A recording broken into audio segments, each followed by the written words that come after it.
Hey guys, okay, so we broke the tie because I had several more people vote on Seesaw, and a couple of people actually sent me stuff on Google Classroom. So here it is. We are going to be reading Who is Mr. Rogers?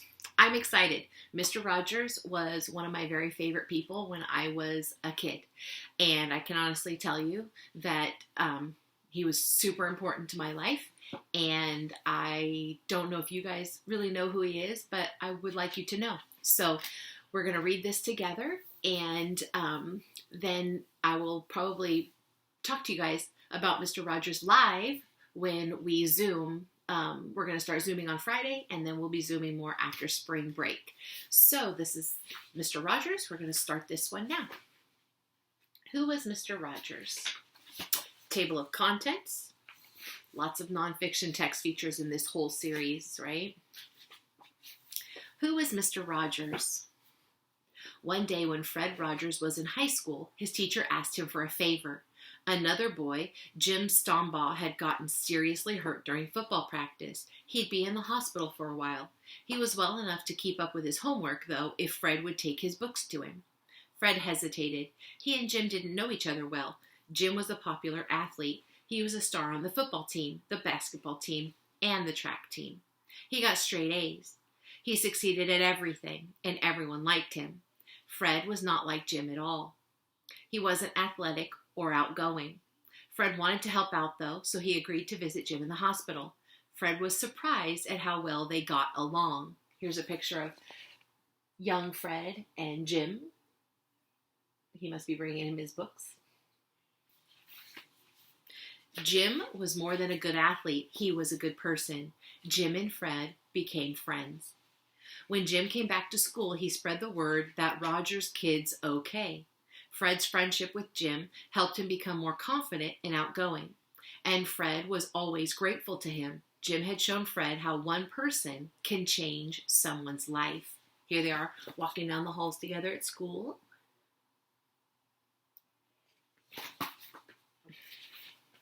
Years later, Fred did the same thing. He created and starred in his own children's television program, Mr. Rogers' Neighborhood. Fred used the program to help kids understand they were special just by being themselves. They were always welcome in Fred's world, just like Jim Stombaugh had made Fred welcome in his. Chapter 1, A Shy Boy. Fred Rogers was born on March 20th, 1928, into a wealthy family in Latrobe, Pennsylvania, not far from the city of Pittsburgh.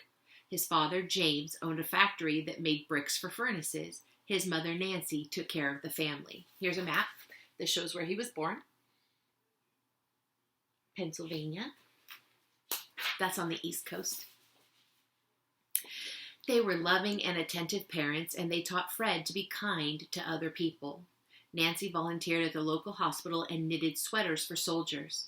James would leave pennies on people's windowsills. He liked to imagine their faces when they found them. Then there's an inset. It talks about the Great Depression. The Great Depression.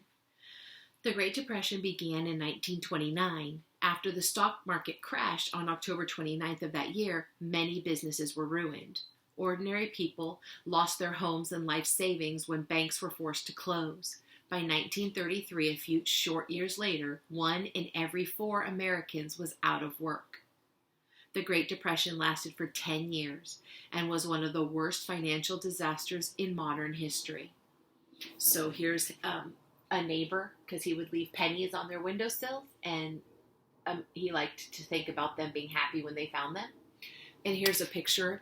It says free coffee for the unemployed, so that would be during the Depression.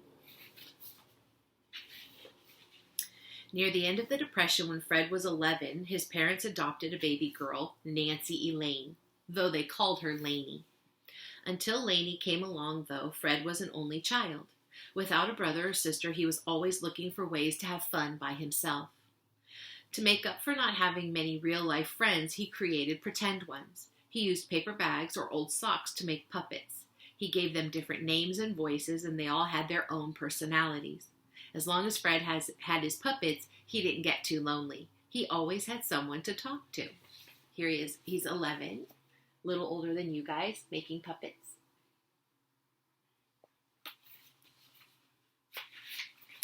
He also talked through his music.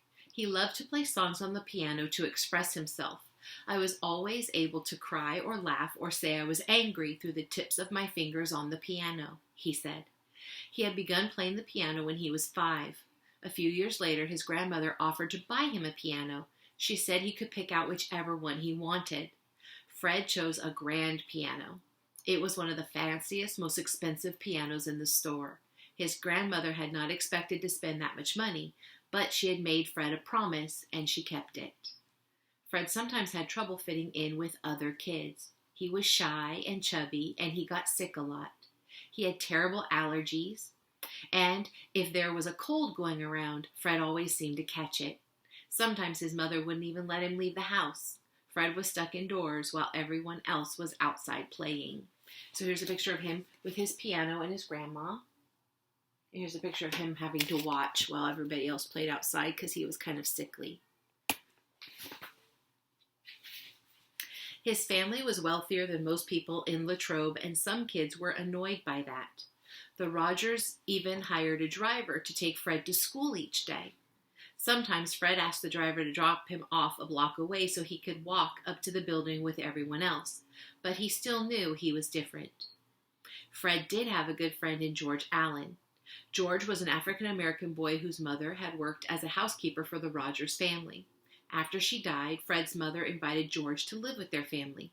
George was quite a bit older than Fred, and Fred looked up to him like a big brother. In those days, it wasn't common for white people to be friends with black people, but Fred didn't care. He saw George as his friend, no matter what other people thought. Here he is with George.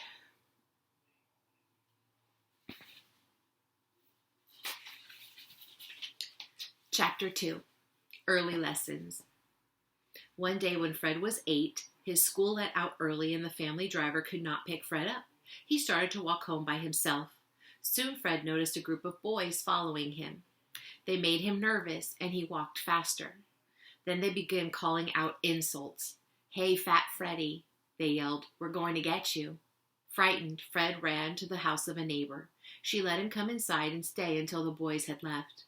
When Fred's parents found out what had happened, they told Fred not to worry about it. If he acted like he didn't care what the boys thought or said, they'd leave him alone. The problem was Fred did care. His feelings were hurt. He didn't understand why those boys were so mean. There was one person Fred knew he could always count on, though. Ding Dong. That was his grandfather. The nickname came from a nursery rhyme his grandfather sang to him. So here are the boys teasing him, calling him Fat Freddy. And here is his grandfather, Ding Dong. His name was really Fred Brooks McFeely. Ding Dong always knew how to make Fred feel good, and Fred loved spending time at his grandparents' farm on the weekends. At home, he often had to sit inside quietly. His mother's tidy home was not to be messed up. But at the farm, there was plenty of room to run around and explore. One thing Fred wanted to do was climb the stone walls that wound all over the farm. He knew his mother wouldn't let him, though. The walls were old and falling to pieces. He might hurt himself. Sure enough, when he asked her for permission one day, the answer was no. Then his grandfather spoke up. "Let the boy climb the stone walls," he said. "He has to learn to do things for himself." Fred was thrilled that his grandfather trusted him. He spent the next couple of hours climbing the walls. At the end of the day, Ding Dong told Fred, "Freddie, you made the day special just by being yourself."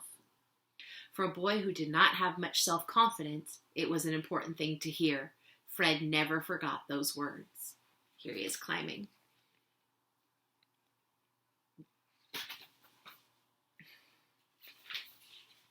George Allen continued to be a big part of Fred's life and shared many of his interests with him.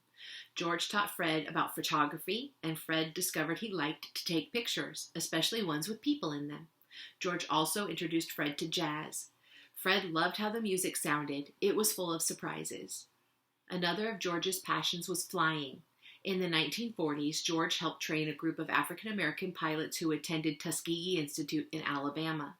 The Tuskegee Airmen, as they became known, were an important part of the American forces during World War II. When Fred reached high school, George taught him to fly a small plane. George's enthusiasm rubbed off on Fred. Here he is. George is teaching him about photography. And then this is the kind of plane that the Tuskegee Airmen flew. And the caption said, a plane used by the Tuskegee Airmen. Ooh, there's another big picture. The best teacher in the world is somebody who loves what he or she does and just loves it in front of you, Fred used to say. For a while, Fred wanted to be a pilot too. There's a picture of them flying. That's the kind of plane that he taught him to fly in.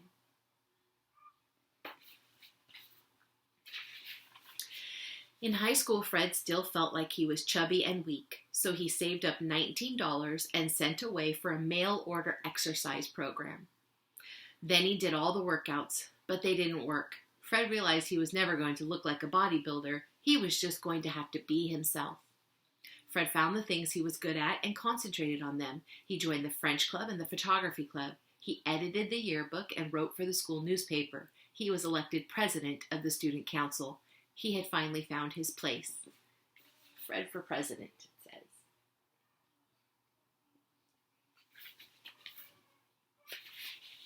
Okay, so that's the end of those two chapters. So we will read more tomorrow. I think that's it. I am super excited to Zoom with you guys on Friday. I can't wait to see all your faces. I hope you're all on there. And look for something in the mail from me because I sent something to every single one of you. So hopefully you will get that soon. Let me know. On Seesaw, let me know if you got something in the mail. Okay. I think that's it. That's all I have for today. Khaleesi says hello. She's giving me love. And I will go on Seesaw and read all of your guys' stuff. And that's it for today. Talk to you guys tomorrow. Bye. Oops.